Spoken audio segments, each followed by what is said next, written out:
کیا کہا جاتا ہے کہ ثابت رسول کی زندگی کا زمانہ جناب یعقوب کو وسیلہ بنایا وہ حیات تھے، لہذا کسی زندہ کو وسیلہ بنایا جا سکتا ہے. رسول اللہ کو وسیلہ بنایا، ان کی حیات کو، ان کی زندگی کو وسیلہ بنایا، لیکن وہ جب دنیا سے رخصت ہو گئے تب ان کو وسیلہ نہیں بنا، کیونکہ اور سوال یہی ہوتا ہے کہ اس کا مطلب ہے کہ کسی زندہ کو اللہ کا شریک بنایا جائے.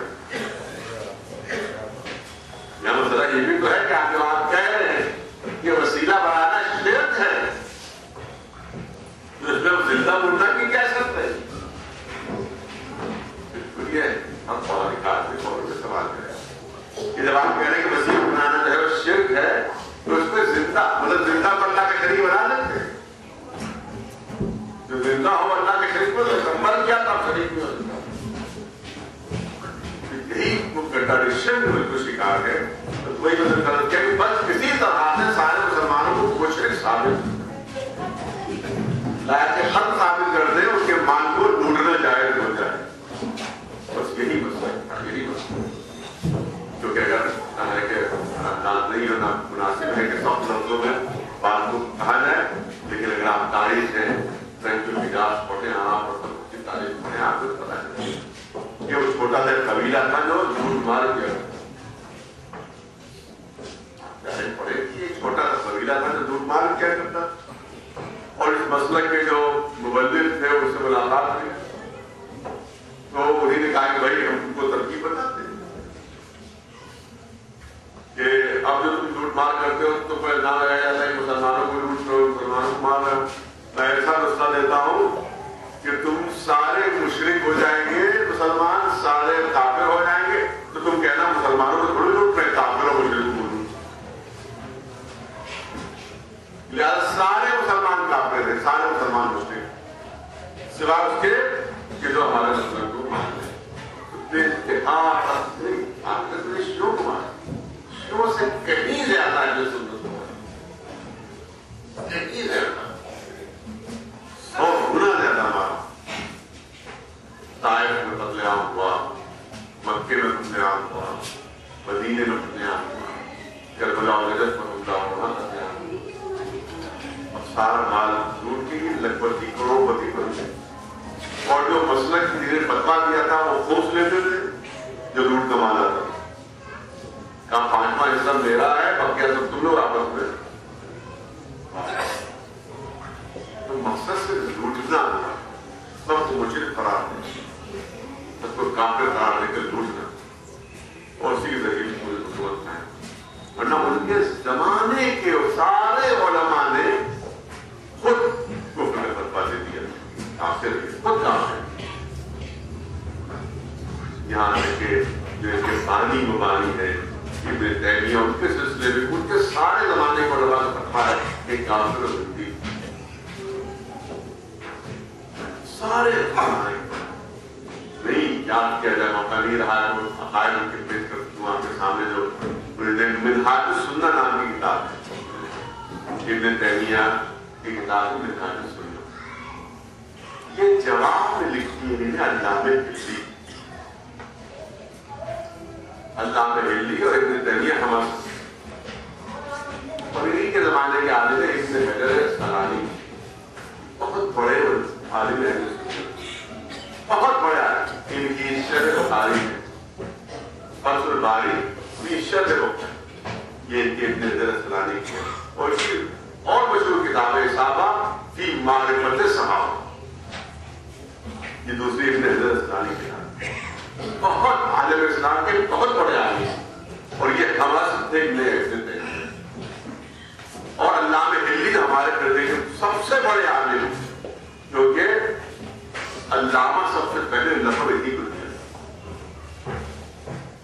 سب سے پہلے لقب جو علامہ کو ملا ہے وہ انہیں کو دیا گیا. اس کے بعد جتنے بزرگ عالموں نے کبھی کسی کو علامہ نہیں کہا، صرف اور صرف علامہ کا اس کتابوں میں آتا ہے، بڑی کتابوں میں نام نہیں ہے صرف علامہ، اور علامہ کے مراد صرف علامہ ہلی کی ہے.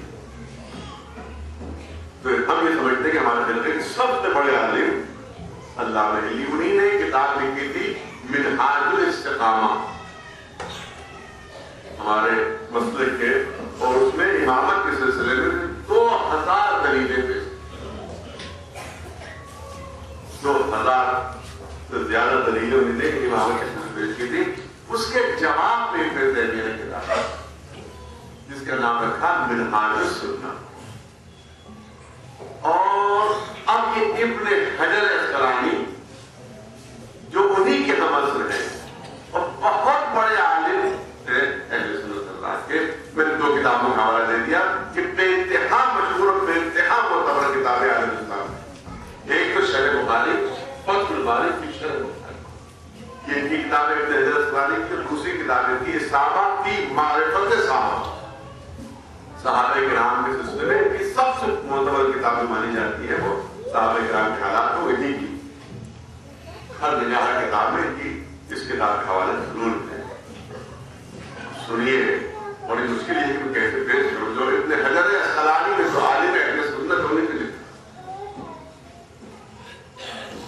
اور ان کے سمجھ سے انہیں نے تحریر فرمایا۔ ان کی ایک اور کتاب ہے الدرر السنیہ ابن حجر اسقلانی، اس میں انہیں نے ان کا ابن تیمیہ کا تذکرہ کیا اور اس میں لکھا ہے، اس میں جملے، اب دیکھیے اس سے اندازہ ہو جائے گا کہ وہ ہمارے سخت ترین مخالف ہیں ابن حجر اسقلانی، جو کہ ہمارے ساتھ سب سے بڑے عالم ہیں علامہ ہلی۔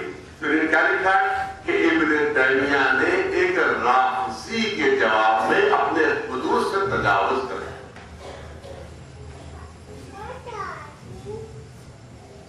علامہ ابن حجر اسقلانی جو بہت بڑے عالم اہل سنت ہیں، ان کی 2 کتابیں فتح الباری فی شرح بخاری، صحابہ فی معرفت صحابہ، یہ تو بہت مشہور ہے، انہی کی کتاب ہے درر السنیہ، الدرر السنیہ۔ اس میں چونکہ یہ نمسر ہے، کنٹمپریری ہے ابن تیمیہ کے، تو انہی نے حالات لکھ کر دیے اور اس میں تحریر کیا انہوں نے کہ ابن تیمیہ نے ایک رافضی کے جواب میں، رافضی قرآن علامہ ہلی،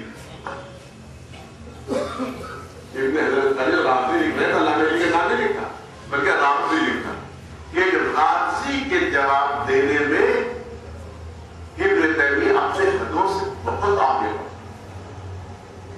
اور انہوں نے اس کے جواب میں خلیفہ چہارم حضرت علی کی بڑی توہین۔ اب یہ علامہ حجر اسقلانی لکھا ہے اور جملے انہیں لکھے در لکھے وہ پیش کرنے کا درخواست کوئی اہل سنت برداشت کیا تو دور کی بات کو اہل سنت برداشت کیا۔ کہ ہمارے تو پہلے امام ہیں لیکن تمام اہل سنت برداشت میں تو چوتھے خلیفہ کا درجہ ہے،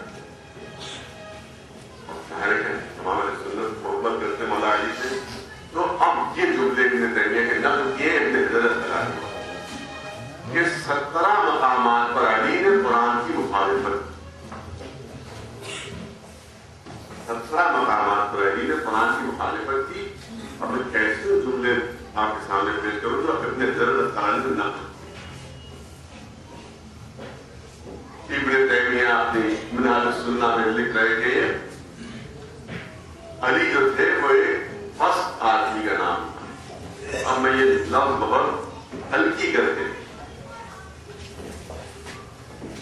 جو صرف جو حکومت حاصل کرنے کے لڑتا رہا اور اسے حکومت ملی اور وہ صرف حکومت حاصل کرنا چاہتا، دین سے اس کو کوئی رغبت نہیں تھی۔ ایک فسق و ذلیل شخص کا نام تھا علی۔ ابن حجر اسقلانی نے ان کے جملے نقل کیا اپنی کتاب درر السنیہ میں، اور اس کے بعد یہ لکھتے ہیں